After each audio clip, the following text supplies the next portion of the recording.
কথা বলতেছে না কেন? আপনি জানেন ঘুষ খেলে গুনাহ হয়, আপনি জেনেও তো ঘুমের ভান ধরে বসে আছেন। কি মুরব্বী বাবাজি কথা ঠিক আছে?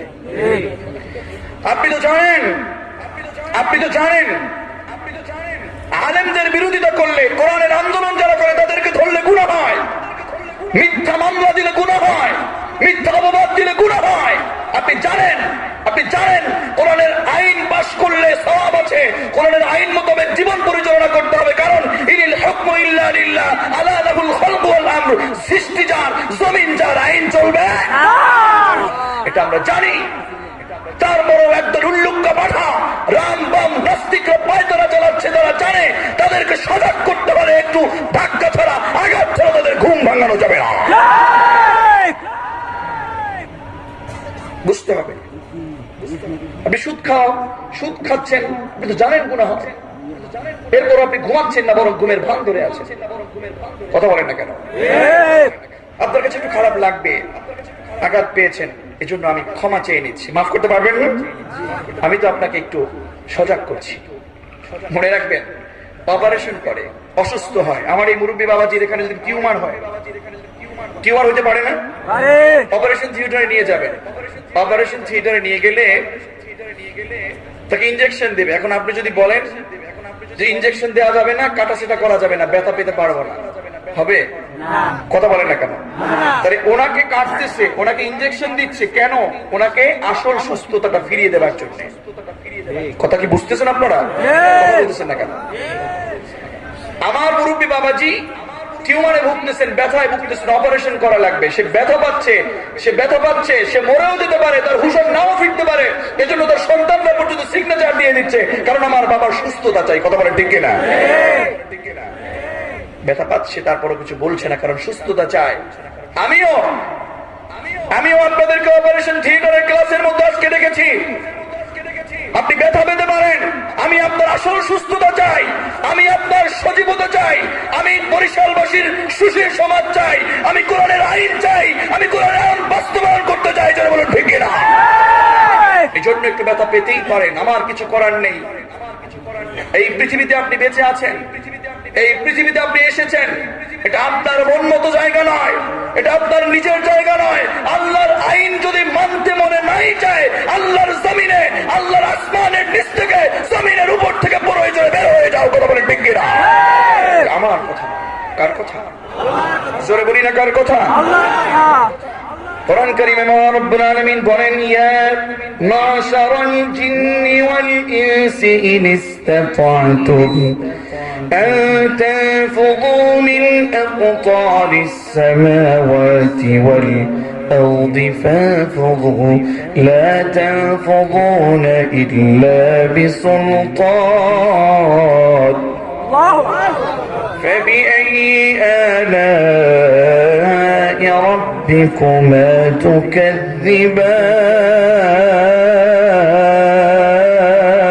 الله বলছেন কি জানেন? ইয়া মাশারাল জিন্নি ওয়াল ইনস, ও জিন জাতি, ও মানব জাতি, আমি আল্লাহ তোমাদের জন্য যে আইন করে রেখেছি, এই আইন যদি তোমাদের কাছে ভালো না লাগে, এই আইন মোতাবেক তোমাদের যদি জীবন পরিচালনা করতে মনে না চায়, ইন ইসতাতা'তুম আন তানফুযু মিন আকতারিস সামাওয়াতি ওয়াল আরদি ফানফুযু, আমি আল্লাহর আসমানের নিচ থেকে, জমিনের উপর থেকে তোমরা বের হয়ে যাও। ঠিক আছে না? মহান রব্বুল আলামিন শুধু এখানেই বললেন না, এখানেই থামলেন না। আল্লাহ রব্বুল আলামিন আবার বললেন, লা তানফুযুনা ইল্লা বিসুলতান,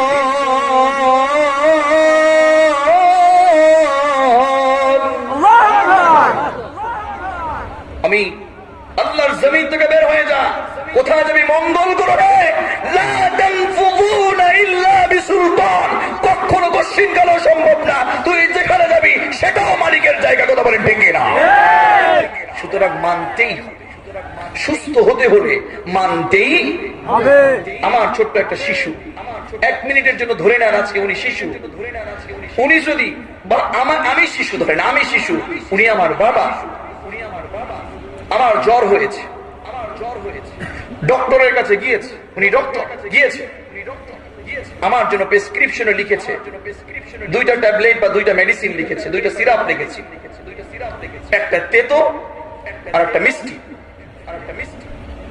চিরাচরিত নিয়ম অনুযায়ী শিশু হিসাবে আমি মিষ্টিটা খুব পছন্দ করবই, কথা বলে না কেন? লাইট জ্বালাতে হলে 2টি তার লাগবেই, কি কথা বলে না কেন? এখন আমি সুস্থ হবার জন্য আমাকে 2টা ঔষধ দিয়েছে, একটা তিতা আর একটা কি মিঠা বা মিষ্টি যাই বলেন। এই মিঠা বা মিষ্টি এটা আমি খুব মজা করে খেলাম, এখন আমি তিতাটা খেতে চাই না, তিতাটা খেতে পারি না, তাই বলে আমার এই বাবাকে আমাকে তিতাটা খাওয়াবে না? কথা বলতে হবে সবাইকে। এই যে উনি বলতেছে খাওয়াইতেই হবে, তার মানে হলো আমি যদি সুস্থ হতে চাই, উনি আর ওনার ওয়াইফ, আমি ছেলে বলে আমি না খেতে চাইলে বলবে ওর হাত ধর, পা ধর, মুখ খোল, তারপরে হলেও ওকে তেতা ঔষধ খাওয়াতে হবে, কারণ ওকে সুস্থ হতে হবে।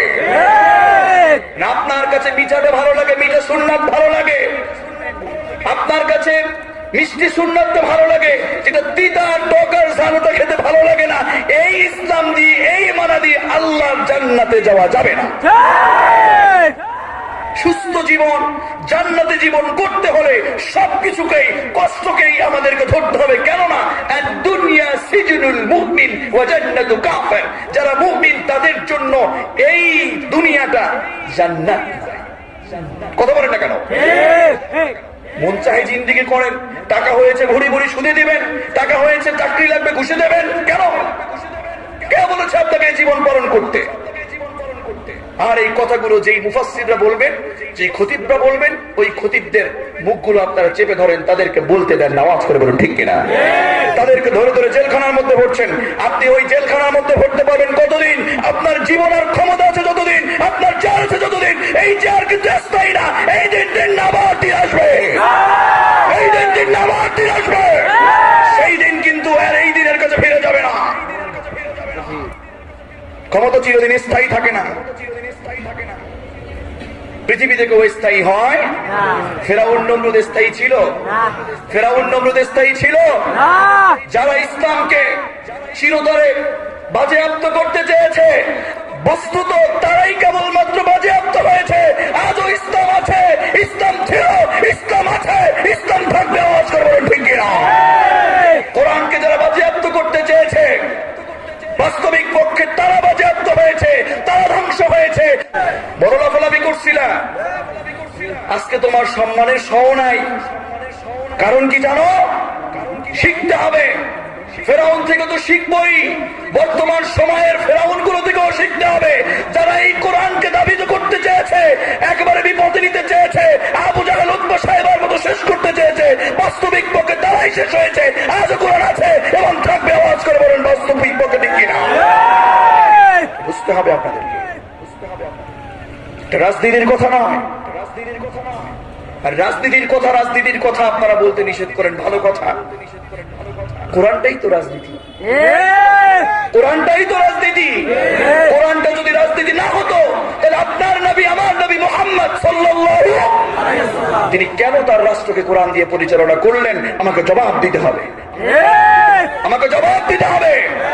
সোনার মাদিনা এমনি হয়নি। এই সোনার মাদিনা করতে এই কোরআন দিয়ে রাষ্ট্র পরিচালনা করতে হয়েছে। সোনার বাংলা বলবো, দুঃখ নেই, সোনার বাংলাকে বাস্তবিক পক্ষে সোনার বাংলাটার অর্থটা ঠিক রাখতে হলে এই কোরআন দিয়ে রাষ্ট্র পরিচালনা করতেই হবে, আর না হলে সম্ভব না। আজ নয় কাল আসবে সেদিন, ঠিক না? আজ নয় কাল আসবে সেদিন, উড়বে পতাকা, উড়বে কালিমা, কেটে যাবে সকল অন্ধকার, ঠিক না? আকাশে বাতাসে বাজবে সুখের বিন, আজ নয় কাল আসবে সেদিন। উঠবেই উঠবে, কালিমার পতাকা পথ করে উঠবে ইনশাআল্লাহ। আপনি দেখে যেতে না পারেন, আমি দেখে যেতে না পারি, মনে রাখবেন আপনাকে ছাড়াও ইসলামের বিজয় হবে ইনশাআল্লাহ। আপনাকে ছাড়াই কোরআনের বিজয় হবেই। শুধুমাত্র আপনি কপাল পোড়া নাফরমান হয়ে ছড়ে যেতে পারবেন, কিন্তু এই কোরআনের বিজয় হবেই। এটা শুরু থেকে মালিক চ্যালেঞ্জ করে আসছেন, শুরু থেকে মালিক চ্যালেঞ্জ করে আসছেন। ইউরিদুনা লিউতফিউ নূরাল্লাহি বিআফওয়াহিহিম আল্লাহু মুতিম্মু নূরিহি ওয়ালাউ কারিহাল কাফিরুন। আরে বলে দিয়েছে, এটা মালিক বলে দিয়েছে, ওরা ওদের মুখের ফুৎকার দিয়ে আল্লাহর আলোকে নিভাতে চাইবে, ধ্বংস করতে চাইবে। তো না, আল্লাহু মুতিম্মু নূরিহি, এই আলো জ্বালানোর দায়িত্বটা নিয়েছেন কে? জোরে বলি না কে? বৃথা চেষ্টা করবার কারণটা একটাই কারণ, সেটা হচ্ছে সবাই জান্নাতে যেহেতু যাবে, আমি জাহান্নামে গেলে সমস্যা। কথা বুঝেন না কেন? কথা কি বুঝতেছেন?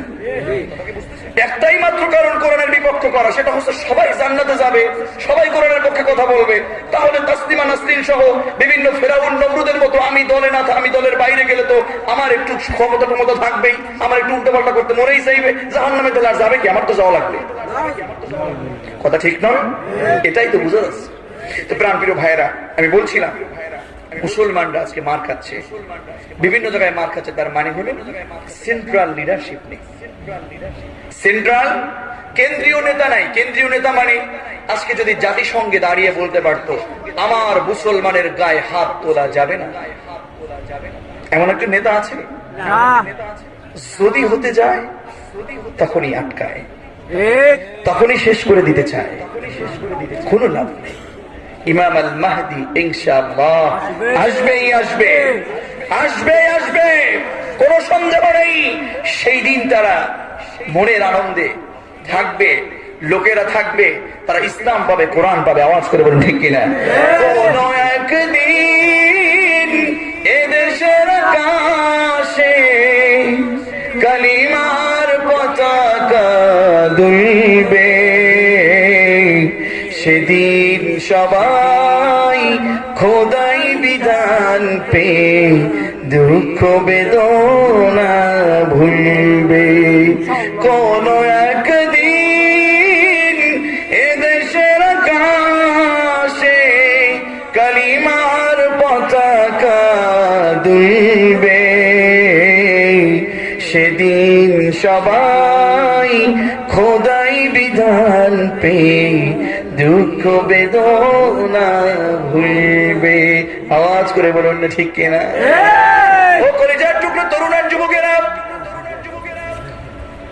আল্লাহর জন্য তোমাদেরকে ভালোবাসি, তোমাদেরকে বলে যায় যতদিন জীবনে বেঁচে থাকবে কোরআনের পক্ষে থাকবে, কোরআনের পথে লড়ে যাবে। যদি জীবন যায় যাক, জীবনটা যখন চলে যাবে তোমার নাকের মধ্যে তখন দেখবা জান্নাতের ঘ্রাণ চলে আসবে। ঠিক কিনা? আমার মুরব্বী বাবাজিরা, আপনারাও আপনাদের সন্তানদেরকে কোরআনের জন্য অক্ষ করে দিবেন, ইসলামের জন্য অক্ষ করে দিবেন। এটাই আপনার সেই কিয়ামতের ময়দানে মুমতাজুল ইয়াউমা আইয়ুহাল মুজরিমুন, অপরাধীদেরকে যখন আলাদা করবে তখন আপনার বাঁচার একটাই মাত্র মাধ্যম, এই একটা কোরবান আপনাকে করে যেতেই হবে। আওয়াজ করবেন ঠিক কিনা? প্রাণপ্রিয় মুসল্লির মুত্তাকুন মুমিনুন ভাইরা, আমি যেহেতু বলেছিলাম মুসলমানরা দেখতে পারি না, সেন্ট্রাল লিডারশিপের অভাব, তো আমরা বলবো ও আমার সম্মানিত ওলামায়ে কেরামদের, ওলামাদের আলেম ভাইয়েরা, ও ইমাম সাহেবেরা, টুপির ভেদাভেদটা ভুলে যান। কথা বলে না কেন? জুব্বার ভেদাভেদটা ভুলে যান, সবুজ পাগড়ি কালো পাগড়ি লাল সাদা পাগড়ির ভেদাভেদটা ভুলে যান। এটা যদি ভুলে না যান, মনে করতেছেন আজকে ওদের ধরতেছে, আমাদের কি? ওদের যখন ধরা হয়ে যাবে তখন কিন্তু আপনার পালা আসবে। বুঝেন নাই? আপনি ঠিক বললেও ঠিক, না বললেও ঠিক। এরপরেও যদি না বুঝেন তাহলে আমি মনে করব আপনার মন মগজের মধ্যে কুকুর প্রসব করেছে, আমার কিছু করার নেই। আসুন আমরা ডিরেক্ট কোরআনের মধ্যে চলে যাই।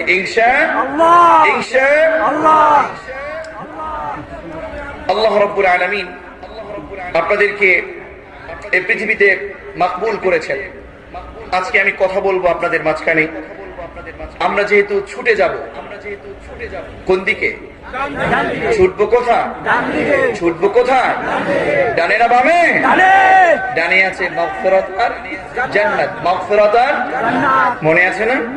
বামে আছে আল্লাহর রাগ আর জাহান্নাম। তাহলে আমরা যাব কোথায়? জান্নাতে না জাহান্নামে? জান্নাতে না জাহান্নামে? এই জান্নাতে যেতে হলে আমাদের সুন্দর রোড দিয়ে যেতে হবে, জান্নাতের রোড দিয়ে হাঁটতে হবে। জাহান্নামের রোড দিয়ে হাঁটলে জাহান্নামে যাওয়া যাবে, জান্নাতে যাওয়া যাবে। কথা বুঝতে পেরেছেন? আসুন, আজকের আলোচনার একটা বিষয় আমি আপনাদেরকে উল্লেখ করে দিচ্ছি। আজকের আলোচনার বিষয় হচ্ছে জান্নাতের রোড ম্যাপ। আলোচনার নাম কি? সবাই বললেন না, আওয়াজ করে বলুন, জান্নাতের রোড ম্যাপ। আপনারা বেজার হয়ে আছেন? চলে যাবেন? বদরের যুদ্ধে, উহুদের যুদ্ধে মুনাফিকরা পিছন থেকে পালাইছে, আপনারাও পালাইবেন? আমি যেহেতু কষ্ট করে এসেছি, দেখুন আমাদের ঘুম কোথায়, সুস্থতা কোথায়, রেস্ট কোথায়, এটা আল্লাহই ভালো জানে। আল্লাহ আমাদেরকে সুস্থ রাখেন, উনি সুস্থতার মালিক, এটা আসলে বুঝতে পারছি।